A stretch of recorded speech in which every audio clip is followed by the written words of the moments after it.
Door to door sehati 5 menit. Pintu menuju kebersamaan. Salam Nusantara.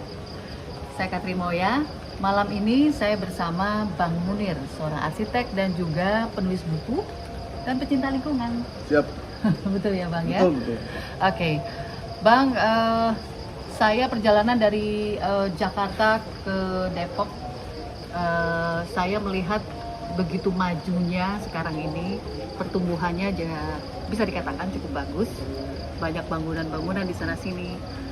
Cuman yang saya sesalkan, kok pembangunannya berantakan ya Bang ya, terus semrawut gitu loh, tidak tertata dengan baik. Misalnya kalau di jalan menuju Jakarta Depok, banyak sekali tuh orang-orang berjualan. Kemudian juga ruang-ruang hijaunya bisa dibilang malah nggak ada. Nah, kalau menurut perspektif Bang Munir sebagai seorang arsitek, pecinta lingkungan gitu ya, ini kok seperti ini sih pembangunannya? Ada apa sebenarnya? Oke, terima kasih. Kebetulan saya kan sempat tinggal di Kukusan Depok waktu saya kuliah di UI. Otomatis Depok itu bisa dibilang menjadi kampung saya kedua ya. Jadi saya menikmati perkembangan Depok sejak dari sepi ya, tahun 90 sampai sekarang. Dan memang pertumbuhannya sekarang sangat masif. Termasuk Kukusan yang dulu tempat saya kos, di mana saya bisa main poli sama warga lokal gitu kan. Bahkan makan juga di meja makannya penduduk lokal ya, enggak di warung ya. Dengan banyaknya kos-kosan yang 100 kamar ini segala macam, itu membuat istilahnya itu geger budaya lah ya. Geger budaya memang di Depok ini. Di samping itu juga Depok ini kita ketahui menjadi kota tinggal yang sangat seksi untuk orang Jakarta. Jadi mereka tuh bekerja di Jakarta, tinggal di Depok ya, kerjanya. Nah, sebenarnya hal-hal seperti ini membuat Depok jadi seperti ini. Kayak saya bilang, yang namanya manusia itu kerjanya itu mestinya dekat dengan tempat tinggalnya ya. Karena dia terkoneksi, kayak nelayan dekat laut, petani dekat sawah.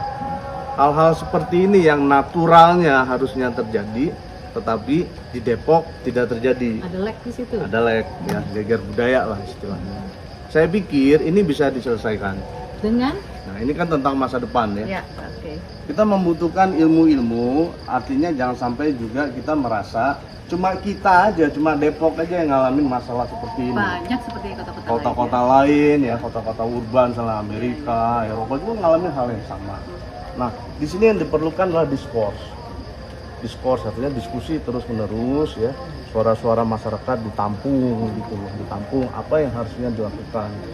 Nah, jadi kalau seandainya saja dengan daerah yang bentang alamnya berbukit-bukit seperti ini, ya, berbukit-bukit ya Depok, mazhab pembangunannya atau mazhab tata kotanya disesuaikan dengan bentang alamnya, ya, tentu mungkin tidak akan terjadi seperti sekarang.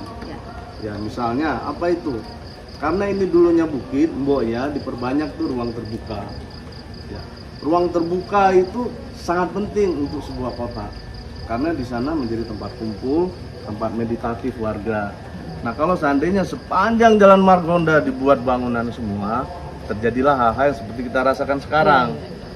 Nah, jadi hal-hal yang rumusan-rumusan tata kota yang udah diperkenalkan di beberapa kota di dunia, harusnya dipraktekkan di sini. Ya, dia ruang terbukanya jadi misalnya ya, setelah 100 meter ruang terbuka. Ya, ada aturan itulah ya. Ya, setelah 100 meter ruang terbuka. Nah, sehingga kota itu menjadi baik. Satu lagi yang saya lihat dari Depok adalah mereka lupa bahwasan di Depok ini ada transportasi kuno yang udah berdiri duluan, yaitu kereta api. Kereta api. Nah, harusnya ya, perkembangan kota urbannya didekatkan dengan perkembangan kereta api. Jadi ini pembangunan Depok ini seperti mengingkari bentang alamnya yang udah terjadi, termasuk juga setelannya yang sudah terjadi, setelan modernitas. Secara struktur tanahnya, secara demografinya, ya, kemudian secara kulturalnya, sebenarnya itu yang tidak terlihat gitu ya. Benar. Sehingga kita menjadi seperti ini sekarang. Benar, jadi istilahnya kita merasa asing ya. Ya. Kita tahu salah, tapi kita nggak bisa ngapa-ngapain. Tapi gampang banget, Ya. gampang banget benerin kota itu. Oke. Benerin kota itu cuma perlu melakukan 2 cara. Ah, 1, Buka ruang terbukanya, 2. kedua perbesar trotoarnya, diselesai semua. Oke. Thank you, Bang. Door to door sehati 5 menit. Pintu menuju kebersamaan. Salam Nusantara.